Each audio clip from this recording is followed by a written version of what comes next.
প্রয়াত প্রাক্তন মুখ্যমন্ত্রী বুদ্ধদেব ভট্টাচার্য। তার প্রয়াণের দিন শহরে ছিলেন না সৌরভ গঙ্গোপাধ্যায়, নিজের ব্যক্তিগত কাজে মুম্বাইয়ে ছিলেন। শেষ যাত্রায় সামিল হবেন বলে তিনি সিদ্ধান্ত নিয়েছিলেন। মুম্বাই থেকে আসার পর রীতিমতো পৌঁছেও যান অনেকটা রাস্তা, কিন্তু এত ভিড়ে শেষ পর্যন্ত ঢুকতে পারেননি। আমাদের সঙ্গে রয়েছেন সৌরভ গঙ্গোপাধ্যায়। বুদ্ধদেব ভট্টাচার্যের প্রয়াণে ব্যক্তিগত সৌরভ থেকে জানতে চাইব তার সঙ্গে সম্পর্ক এবং খেলার নিয়ে অনেক অজানা খবর। কারণ বুদ্ধদেব ভট্টাচার্য ক্রিকেট পাগল মানুষ ছিলেন। মরজদা, শুরুতে যেটা বললাম যে ইচ্ছে ছিল অন্তত একবার শেষ দেখতে যাওয়াও হলো, কিন্তু পৌঁছানো গেল না। প্রচুর ভিড় মানুষের। হ্যাঁ, প্রচুর ভিড়। আর পুলিশ সিকিউরিটির জন্য বললো আপনাকে আমরা যেতে দিতে পারবো না। সেক্ষেত্রে আপনি পরে বাড়িতে যাবেন। ওনাকে দেখার ইচ্ছে ছিল, মিস করলেন, মানে যাওয়া হলো না, একটা শেষ দেখা। হ্যাঁ, কি করা যাবে। মরজদা, আপনি যখন ক্যাপ্টেন তখন রাজ্যের মুখ্যমন্ত্রী বুদ্ধদেব ভট্টাচার্য, তো আপনার সঙ্গে একাধিক স্মৃতি রয়েছে। আমি যদি পুরো খেলার জীবনটা তো আমার সঙ্গে বহুদিনের সম্পর্ক ছিল। খেলা পাগল মানুষ, যেটা আমি বলেছি। ক্রিকেট, সিনেমা ভালোবাসতেন। সৌমিত্রবাবুর সঙ্গে খুব ভালো সম্পর্ক ছিল, মৃণালদার সঙ্গে ভালো সম্পর্ক ছিল, কেন আমি দেখেছি এগুলো কাছ থেকে। তো ক্রিকেট নিয়ে পাগল পঙ্কজদার খুব ভক্ত ছিল। পঙ্কজদা, কার্তিক বোস, আমি যদিও কার্তিক বোসকে দেখিনি, পঙ্কজদার খুব ক্লোজ ছিলেন। তো আমার সঙ্গে খেলা নিয়ে কথা হতো। আমি বাইরে খেলতাম, ভালো খেললে আমাকে ফোন করে কংগ্রাচুলেট করতেন যে আমি সেঞ্চুরি করেছি, ইন্ডিয়া জিতেছে। আমার এখনও মনে আছে ন্যাটপ্রেস ফাইনালে 2002-তে জার্সি ওড়ানো। হ্যাঁ, আমাকে লন্ডনে ফোন করেছে, তখন ইন্ডিয়া টাইম রাত 2টো। আমি বললাম এত রাতে? বললো হ্যাঁ, জেগে বসছিলাম, কারণ তোমার তো খেলা শেষ হয়েছে দেরিতে, টাইম ডিফারেন্স থাকে, কংগ্রাচুলেট করার জন্য। সেটা এরকম সম্পর্ক ছিল আমার সাথে। জার্সি ওড়ানো প্রসঙ্গে কিছু বলেছিলেন নাকি?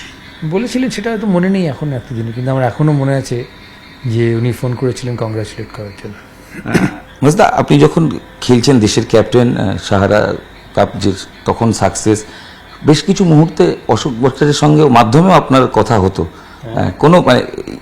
কোনো ইডেনের ম্যাচ উনি এসছেন বা এরকম কোনো? বহু। আজকে আমি কালকেই একটা ছবি দেখলাম সোশ্যাল মিডিয়ায়, যে ইন্ডিয়া ওয়েস্ট ইন্ডিজ এক্সাইড কাপের ট্রফিটা উনি দিচ্ছেন। ওই একবারই বোধহয় ইডেনে এসেছিলেন আমি ইন্ডিয়া ক্যাপ্টেন থাকার সময়। আমার হাতে ওই ট্রফি, ওই ছবিটা আমি কালকেই দেখছিলাম একটা সোশ্যাল মিডিয়া সাইটে। যখন আপনার বাদ পড়ার অধ্যায়, গ্রেগ চ্যাপেল অধ্যায়, সেই মুহূর্তটাও মুখ্যমন্ত্রী বুদ্ধদেব ভট্টাচার্য, সেই সময় কোনো কনভারসেশন হয়েছিল? হ্যাঁ, আমাকে জিজ্ঞেস করতো যে কেন বাদ পড়েছে, এত রান করেও কেন বাদ। সবাই জানতো কেন বাদ। তো সেই জন্য বাঙালি হিসেবে চাইতেন যে ভুল জিনিসটা যাতে না হয়। আমিও বাঙালি হিসেবে চাই কোনো বাঙালির সাথে ভুল জিনিস যাতে না হয়। তো সেই সূত্রে আর যেটা বললাম, খেলা ভালোবাসতেন খুব। খেলার খবর, খেলা দেখা, টেস্ট ক্রিকেট ভালোবাসতেন। ওয়ানডে ক্রিকেটের থেকে টেস্ট ক্রিকেট। খুব খুব ভালো মানুষ ছিলেন। কয়েকটা প্রশ্ন, সেটা হচ্ছে যে উনি নিজে ইউনিভার্সিটি ব্লুজ ছিলেন, নিজে খেলাধুলো করতেন, চোখের সমস্যার কারণে ক্রিকেটটা ছাড়তে হয়। তো ক্রিকেটই আড্ডায় কখনো সৌরভ গঙ্গোপাধ্যায় কোনো ক্রিকেট নিয়ে কিছু বলা, জানতে চাওয়া, মানে ব্যক্তিগত স্মৃতি তো অনেক আছে। গল্প হতো, কিন্তু সব আর অত তো মনে নেই, বহু দিনের কথা। গল্প তো সোমনাথবাবু ছিলেন ওই সময়। সোমনাথদার ছেলের সাথে আমার কর্মর জন্য অনেক কর্মসূত্রে অনেক সময় কাটতো, সোমনাথদার সঙ্গে সময় কাটতো সোমনাথের বাড়ি থেকে। তো খেলাধুলো নিয়ে প্রচুর গল্প। তো সিনেমাও তো যখনই দেখা হতো, নন্দনে দেখা হতো, উনি সন্ধ্যেবেলা নন্দনে আসতেন। আপনি কোনো আড্ডায়? হ্যাঁ, আমি গেছি। হ্যাঁ, আমি গেছি। চলচ্চিত্র উৎসব হতো, উনি আমায় ডাকতেন। সৌমিত্রবাবু আমায়, মৃণাল সেন ডাকতেন। তখন আমি ইন্ডিয়া ক্যাপ্টেন। আপনি অনেক জায়গায় বলেছেন, আমি শুনেছি যে অনেক কথা হয়েছে, কিন্তু কখনো রাজনীতি নিয়ে একটা কথাও হয়নি। কোনো দিন নয়। তাছাড়া তখন তো আমি খেলতাম, রাজনীতির প্রশ্ন ছিল না। আর উনি মনে করতেন যে রাজনীতি খেলোয়াড়ের কাজ নয়। আমার এখনও মনে আছে যে উনি বলতেন এটা। তো রাজনীতি নিয়ে কোনো প্রশ্ন হতো না, রাজনীতির সময়ও ছিল না তখন, কারণ আমি তো প্রাইমে। না, কোনো দিন নয়। আমার মনে আছে পাকিস্তান যখন যাই 2003 সালে, আমাদের মিস্টার বাজপেয়ী তখন ভারতের প্রধানমন্ত্রী ছিলেন, আমাদের পুরো টিমকে যাবার 1 ঘন্টা আগে সেন্ড অফে ওনার বাড়িতে ডেকেছিলেন। তো আমাকে জিজ্ঞেস করলো কি বললেন উনি। আমি বললাম যে বলেছিল খেল বি জিতনা দিল বি জিতনা। এখনও মনে আছে ওই লাইন। তো আলাদা ছিল তখন সময়। ডোনাদির অনুষ্ঠানেও একবার উপস্থিত হয়েছিলেন, লতাজির সাথে তো সেই মেমোরিটা যদি একটু মনে হ্যাঁ, লতাজির সাথে উনি উপস্থিত ছিলেন, লতাজি এসেছিলেন। তো বুদ্ধবাবু আর লতাজি ছিলেন, বহু লোক ছিলেন ওই ফাংশনে, উনিও ছিলেন। আমার দেখছি সানার মুখে ভাতে উনি এসেছিলেন। সেই স্মৃতিটা এখন হ্যাঁ, ইডেনে আপনি সম্ভবত নিয়ে যাওয়ার ইচ্ছা প্রকাশ করেছিলেন পরবর্তী সময়ে আপনি যখন দায়িত্বে আসেন, কোনোভাবে সেই কমিউনিকেশন হয়েছিল? না সেরম হয়নি। কারণ আমি যখন সিবি প্রেসিডেন্ট হই উনি তখন খুব একটা যেতেন না কোথাও, পাবলিক লাইফে কোথাও যেতেন না, তো সেই নিয়ে কোনো কথা হয়নি। জাস্ট দুটো প্রশ্ন যদি করি, সেটা হচ্ছে যে বুদ্ধদেব ভট্টাচার্য প্রাক্তন মুখ্যমন্ত্রী রাজনীতির ঊর্ধ্বে গিয়ে প্রচুর সাধারণ মানুষ আমরা দেখেছি এমনিও এসেছিলেন। সৌরভ গঙ্গোপাধ্যায়ের কাছে সেই মানুষটিকে যদি জিজ্ঞেস করি, মূল্যায়ন হয়তো করা যায় না, তাও আমি জিজ্ঞেস করবো কিভাবে মনে রাখবেন? সব দিক দিয়ে মানুষ হিসেবে, মুখ্যমন্ত্রী হিসেবে, ভালো মানুষ হিসেবে, আর ভদ্রলোক হিসেবে, সাধারণ মানুষ হিসেবে। কোনো মানে মুখ্যমন্ত্রী 11 বছর মুখ্যমন্ত্রী ছিলেন, মানে লাইভলিহুড দেখলেই বুঝতে পারবেন কত সিম্পল। মমতাদিরও তাই, কত সিম্পল লাইভলিহুড এখানে। তো আপনি কি দুজনের মধ্যে কোথাও মিল খুঁজে পান?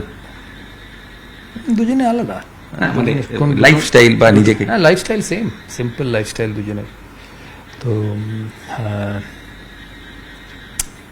এইভাবেই মনে রাখবো। দেখো, সব কিছু তো সারা জীবন থাকে না, রাজনীতিও থাকবে না, খেলাধুলোও থাকবে না, মানুষই থাকবে না সারা জীবন, সব কিছু। তাই যেটুকু সময় ছিলেন খুব ভালো মানুষ, খুব কাছের লোক হিসেবে ছিলেন।